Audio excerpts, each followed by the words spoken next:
दोस्तों टाटा मोटर्स की बात करें तो बाजार में तो बहुत ही ज़बरदस्त तेज़ी बनी, लेकिन टाटा मोटर्स के शेयर में आज हमने गिरावट देखी है। तो उसके पीछे असली वजह क्या है समझने की कोशिश करेंगे इस वीडियो के माध्यम से। आज से टाटा मोटर्स ने किया है बहुत बड़ा फैसला।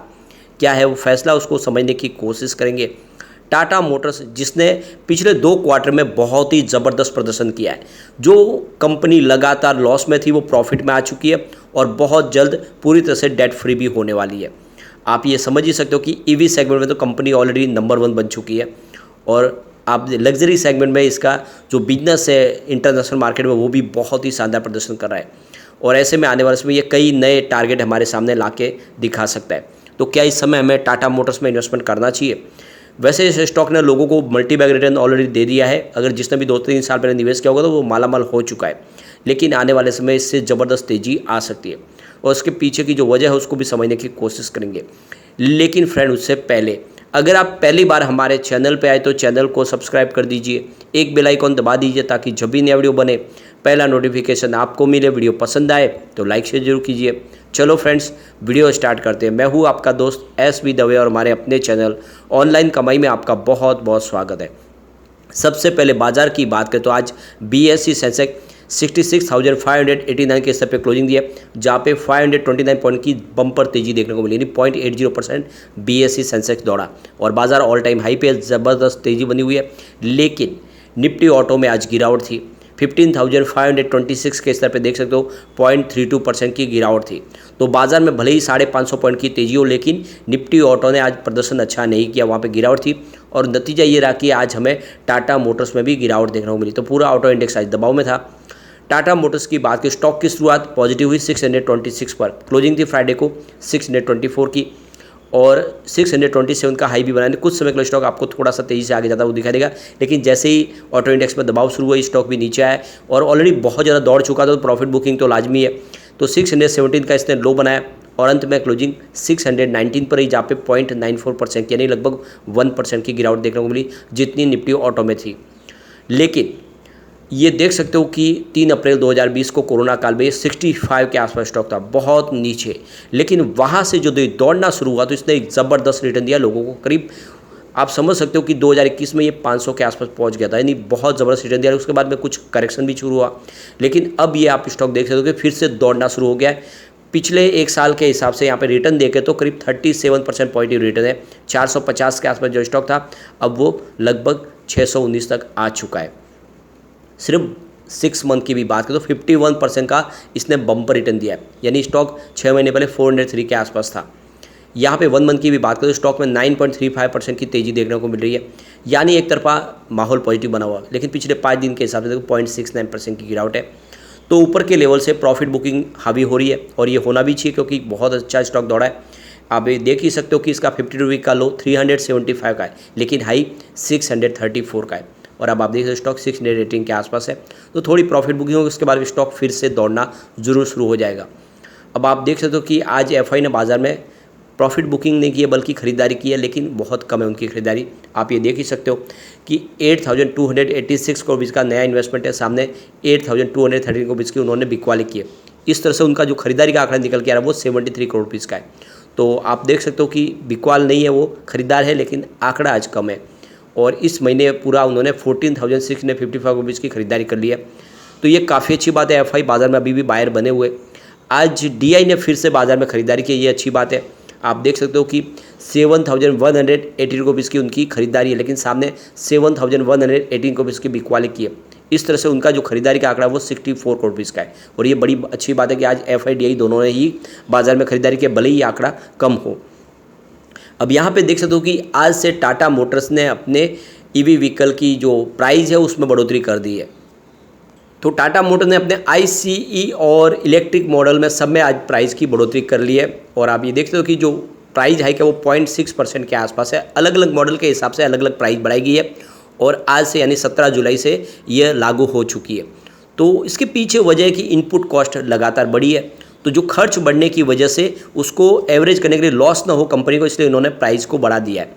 और जैसे कि लगातार मॉडल तो काफ़ी ज़्यादा पॉपुलर हो रहे हैं, सेफ्टी रेटिंग में देखें तो 5 स्टार की रेटिंग मिल रही है टाटा के मॉडल्स को। ऐसे में ये प्राइस बढ़ी, इससे कोई फ़र्क नहीं पड़ता, बिजनेस तो बढ़ेगा ही, क्योंकि बहुत ही शानदार मॉडल है इसके। अब देख सकते हो कि उनको बेनिफिट मिला जिन्होंने 16 जुलाई के पहले अपनी बुकिंग कर ली है। तो 31 जुलाई को उनको जो कि डिलीवरी तो हो जाएगी, लेकिन उनकी प्राइस पुरानी ही लगेगी, यानी जो कम प्राइस में ही उनको मॉडल मिलेंगे जिन्होंने भी 16 जुलाई के पहले यहाँ पे ऑलरेडी बुकिंग करवा ली थी। सबसे बड़ी बात है कि यहाँ पे लगातार इनका जो प्रोडक्शन काफ़ी तेज़ी से बढ़ रहा है, क्योंकि सेल भी बहुत तेज़ी से बढ़ रहा है। अगर मई की बात करें तो इन्होंने जो सेल किया है करीब 80,383 यूनिट बेची है, और पिछले साल सेम क्वार्टर में 79,606 यूनिट उन्होंने बेचे थे। तो ये आप देख सकते हो कि ईयर ऑन द बेसिस पे काफ़ी शानदार तरीके से प्रोडक्शन में वृद्धि हो रही है। इसके अलावा डोमेस्टिक पैसेंजर व्हीकल की बात करें, यहाँ पर भी काफ़ी अच्छी रही है, और यहाँ पे करीब 5% की इंक्रीज देखने को मिली है। करीब 47,235 यूनिट बेचे मई में, जबकि पिछले साल सेम क्वार्टर में 45,197 यूनिट उन्होंने बेचे थे। तो लगातार सेल बढ़ रहा है। इलेक्ट्रिक व्हीकल की भी बात करें तो उनका सेल काफ़ी शानदार है, 19,346 व्हीकल बेचे हैं, बहुत ही ज़बरदस्त। और यहाँ पे 105% का ज़बरदस्त जंप देखने को मिल रहा है, यानी इलेक्ट्रिक व्हीकल में तो इनका कोई हाथ पकड़ने वाला नहीं है। इस समय मार्केट लीडर बने हुए, लगातार इनके मॉडल जो बहुत तेज़ी से बिक रहे हैं।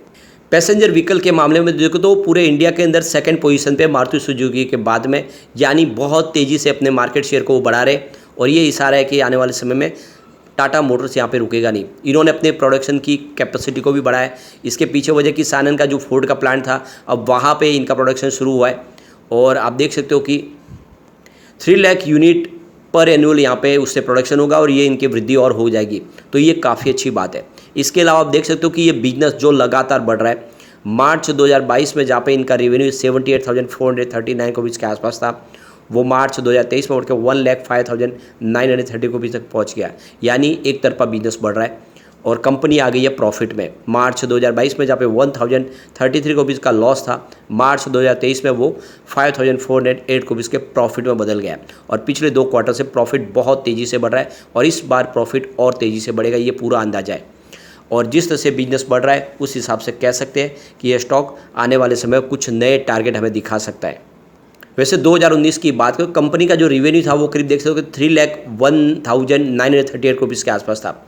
फिर 2021 तक इसमें भारी गिरावट हुई, करीब 2,49,794 करोड़ तक आ गया, लेकिन 2023 में वो बढ़ के सीधा 3,45,966 करोड़ तक पहुँच गया, यानी पिछले 5 साल के मुकाबले में सबसे शानदार रेवेन्यू है।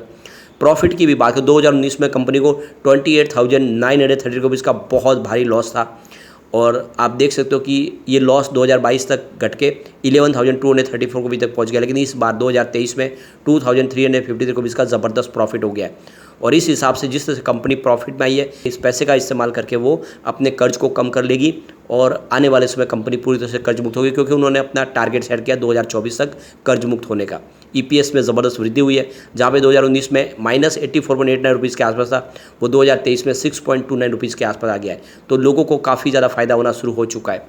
यहाँ पे अगर हम इसके शेयर होल्डिंग पैटर्न को देखें तो प्रमोटर की होल्डिंग देख सकते हो कि 46.40% के आसपास थी मार्च 2022 में, जो 46.39% के आसपास है।